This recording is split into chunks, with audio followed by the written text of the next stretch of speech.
Welcome back to another episode of ROC Boys Football. We are heading to the Pac-12 for one of the best matchups of the weekend as the UCLA Bruins go on the road to the Oregon Ducks. This seems to be the most important game in the Pac-12 that we've seen. Obviously, Utah-USC last night was a phenomenal game. These two teams are in the driver's seat for a spot in the Pac-12 championship game.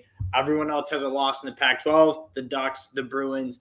Whoever wins this is in the driver's seat for potentially a college football playoff appearance, but definitely a Pac-12 championship in a New Year's Six spot. This is going to be a very, very good one. Before we get into it, though, again, I just want to say thank you guys for all the support you guys have shown. We love talking ball with you guys in the comments. So if you like the content, consider subscribing to the channel. Let us know in the comments who your pick is for this game. Give us some players to watch.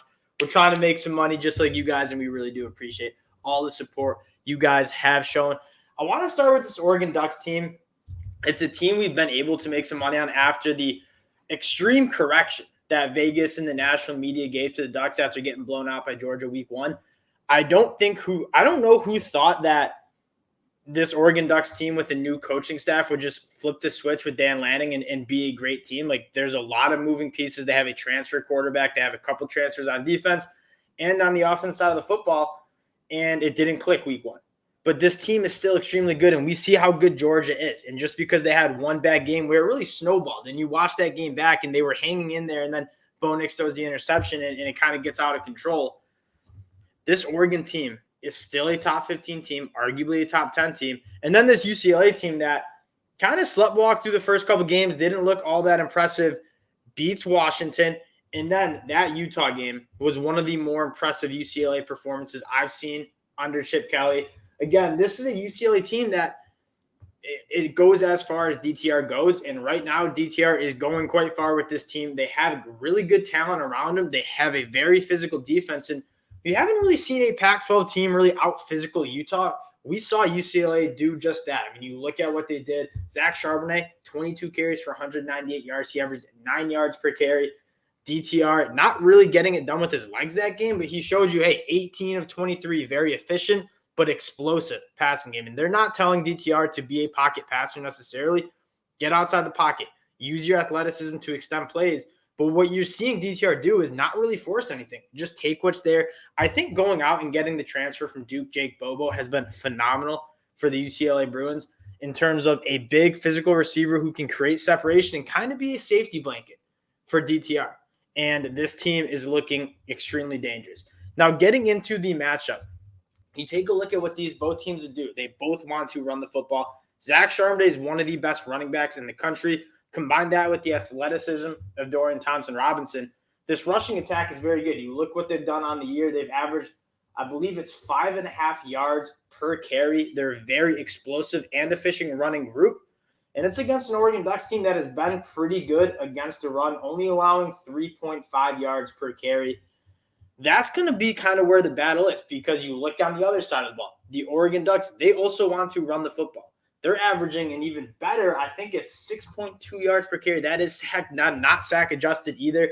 They are very explosive running the ball. They have multiple guys, Irving, Noah Whittington, even Sean Dollars you could throw in there. A plethora of backs. Bo Nix has been very good with his feet too, running for 331 yards behind a very good offensive line. We've been saying this all summer. We haven't seen Bo Nix have a good offensive line and have weapons on the outside at Auburn. He was kind of playing a lot of hero ball, and he quite frankly was trying to do a little bit of that against Georgia. He's really settled in and been very good with the football, 12 touchdowns with 3 interceptions, completing 70% of his footballs. He's taking what's there, and we're seeing both these quarterbacks who are both tremendously talented, very highly touted out of high school, have shown flashes of greatness at the collegiate level. They're both playing some of the best ball we've seen them play in their career. Not really pressing, taking what's there, and that's two quarterbacks who've struggled with that in the past, trying to make the plays that aren't there. They're both playing within themselves, and that's why you see the Oregon Ducks and the UCLA Bruins sitting kind of on top of the Pac-12, with the Oregon Ducks at 5-1 and UCLA 6-0. So what I think it comes down to, what team can run the ball more efficiently?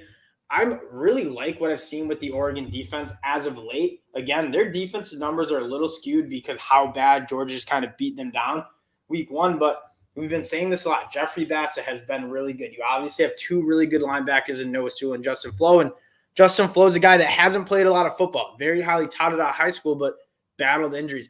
He's getting better as the season goes on, as he's able to get more reps. He's seeing the field a lot better.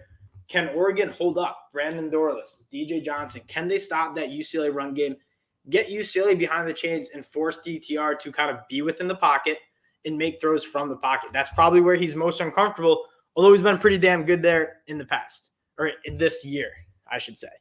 The Oregon Ducks, on the other hand, they also want to run the football. And this UCLA team is probably as physical as we've seen a UCLA defense. Take a look at what they've been able to do. Only allowing 3 yards per carry. They did a phenomenal job stopping a very, very good Utah rushing attack, holding Tavion Thomas only 5 yards per carry, which is pretty dang good because Tavion Thomas and that Utah offensive line really do get after it. The UCLA Bruins, guys that step up. Mausu, I believe the transfer from Hawaii. I don't think I said his name right. The Murphy brothers have been really good. And then Latu, a guy that wasn't really on my radar, immediately putting him down in my NFL draft notebook as he's 7 tackles for loss, 6.5 sacks. Been a disruptive force. I think the keys are which team runs the football a little bit better. And then if you can't run the football, which quarterback is playing within themselves, avoiding those turnovers. This is a UCLA team that averages over 2 turnovers forced per game on the defense side of the ball. They like to strip the ball, and they like to get their hands on the ball in the passing game. Bo Nix has had problems with turnovers in the past, but this year he's been really, really good. Only 3 interceptions through the first 6 games. Can Bo Nix take care of the ball? Can DTR take care of the ball? And then which team will be able to run the football a little bit better? Getting to the pick, Oregon's coming in at 5.5-point favorites. It's at home. This is a game that I don't really have an official pick on. I think this game is extremely close. I really, really like this Oregon team in the summer. I still like them. I like this UCLA team a lot more than I liked in the summer. So my preconceived notions is I like Oregon to cover 5.5. That'd be my lean. But I am not rushing to the betting table at all to bet this game. I think it's going to be a phenomenal game. I could see like a last-minute field goal. Could see a last-minute drive kind of turning this thing. I don't think it'll be a blowout in either direction. So if I had a lean, it'd probably be UCLA to be within 5.5 points just because I think this game will be so close. But I think Oregon might win this. I just don't want to lay 5.5 points against the UCLA team that has looked like one of the best teams in the country so far. They've had the more impressive resume. You take a look at what they've done. This Washington team is very good. They take care of them, and then they take care of Utah in kind of dominant fashion. I mean, 10-point win, but they outgained Utah by a pretty good margin. They've been taking care of business. They haven't lost yet. DTR looking like he's playing the best football of his career. Give me UCLA 5.5 to keep it close, but this is a game that we're not betting. We're sitting back and watching a very, very good Pac-12 game. This one is going to be great. Again, let us know in the comment section who you guys got in this game. I cannot wait to watch this one. Going to be a very good one, and we appreciate all the support. Again, if you like the content, consider subscribing to the channel. We appreciate y'all. Talk to you later. Peace.